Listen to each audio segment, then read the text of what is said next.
भगवान ने सबसे पहली लीला कौन सी करी जो बहुत प्रसिद्ध हुई, बताइए।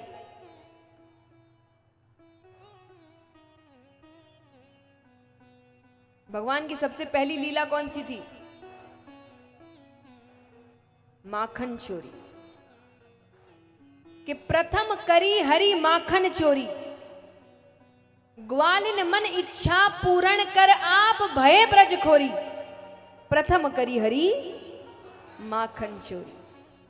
अब यहां भगवान दोपहर का समय घर पर बैठे हैं, भगवान को लग रहा है कि लीला बहुत ही रसमयी लीला है, सबको बड़ा आनंद आएगा। पर भगवान को लग रहा है इस लीला का आनंद यशोदा मैया कभी नहीं ले पाई। उन्हें तो हर वक्त उल्हाने सुनने को मिलेंगे, तुम्हारे बेटे ने ये कर दिया, तुम्हारे बेटे ने वो कर दिया। ऐसा क्या करे कि इस लीला के पहले दर्शन ही यशोदा मैया करे। भगवान सोचते सोचते सोचते फिर भगवान कहते काम करते हैं, पहली चोरी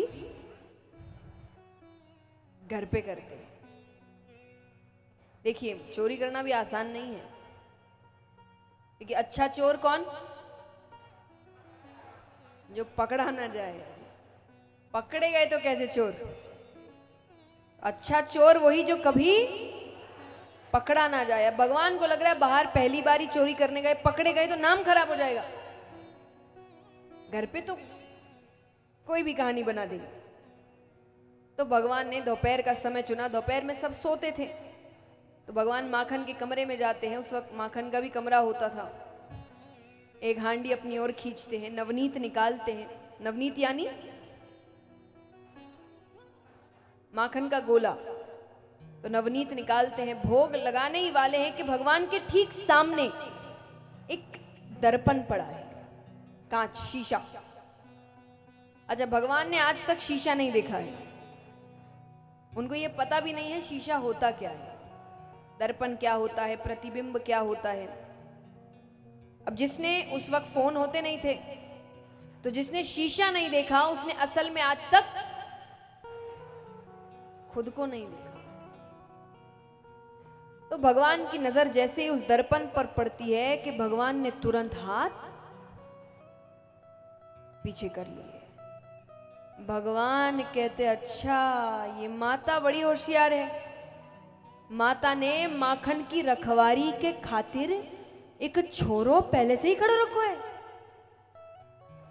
और ये चुपचाप मेरी चोरी देख रहे है। भगवान कहते देख तू भी छोरो, मैं भी छोरो, तो मेरी चोरी मैया से मत कही है, क्योंकि जो माखन है ना ये मैं अकेले नहीं खाऊंगा, तो ही भी खवाऊंगा। और ये कहकर भगवान हाथ आगे करते कि ये लिखा ले। अब भगवान ने हाथ आगे किया तो उस प्रतिबिंब ने भी हाथ आगे किया। भगवान के हाथ में माखन तो उसके हाथ में भी माखन। भगवान कहते अच्छा अब मेरी आत्मा ठंडी है गई। मैं सोच रहा तो मैं ही एक चोर हूं, पर तू तो मेरे से भी पक्को चोर निकलो, तैने पहले से ही माखन ले रखो है। भगवान कहते कोई ना, चोर चोर मौसेरे भाई, तू मेरी चोरी मत कही है, मैं तेरी चोरी नहीं कहूंगी। अच्छा, यशोदा मैया पीछे से ये सब देख रही है कि कैसे भगवान कांच के सामने अपने आप से, उनको बहुत प्यारा लग रहा है। जब भगवान की बातें खत्म हो गई तब यशोदा मैया ने आवाज लगाई कन्हैया। भगवान डर गए। यशोदा मैया आते, अरे कन्हैया किससे बातें कर रहा है,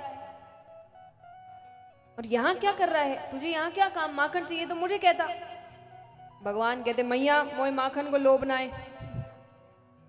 पर मैंने सोचा मेरी मैया इतने मेहनत से माखन निकाले तो मैं माखन की रखवारी के खातिर इस कमरे में आयो।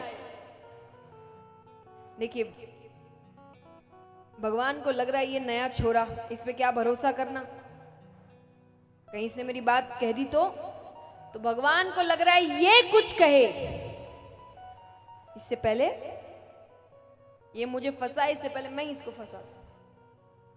तो भगवान कहते मैया मैं माखन की रखवारी के खातिर इस कमरे में आयो तो मैंने देखा कि एक छोरा माखन चुरा रहा है। मैया कहती अच्छा तो तूने उस छोरे को समझाया नहीं? बोले मैंने समझाया कि तू क्यों माखन चुराए तो मैया से मांग ले।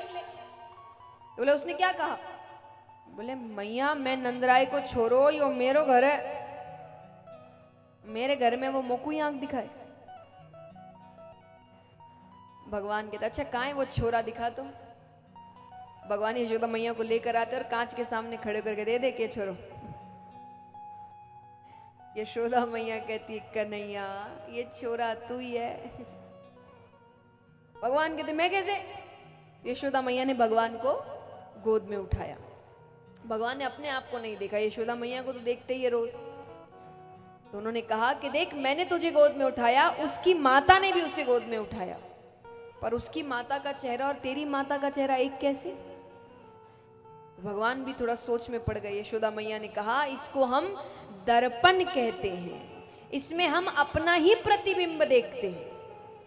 अब ये समझाने में दर्पण क्या होता है, प्रतिबिंब, बच्चे तो सवाल बहुत करते हैं, ये तो ये क्यों, वो तो वो क्यों। इस सवालों के चक्कर में यशोदा मैया भूल गई कि अगर दर्पण के सामने खड़ा था तो फिर असल में चोरी करने कौन आया था, वो भूल गई। और यशोदा मैया की एक आदत थी, भगवान तो रोजाना कोई ना कोई लीला करते थे, और जब भी भगवान ऐसी कोई हरकत करते यशोदा मैया उनको गोद में उठाती और पूरे ब्रज में हर घर जाती और सबको जाकर कहती अरे आज कन्हैया ने इतनी प्यारी हरकत की है। तो यशोदा मैया बस निकल गई तो भूल गई।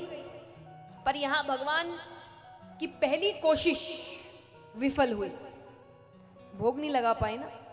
भगवान कहते चलो कभी और कोशिश करें।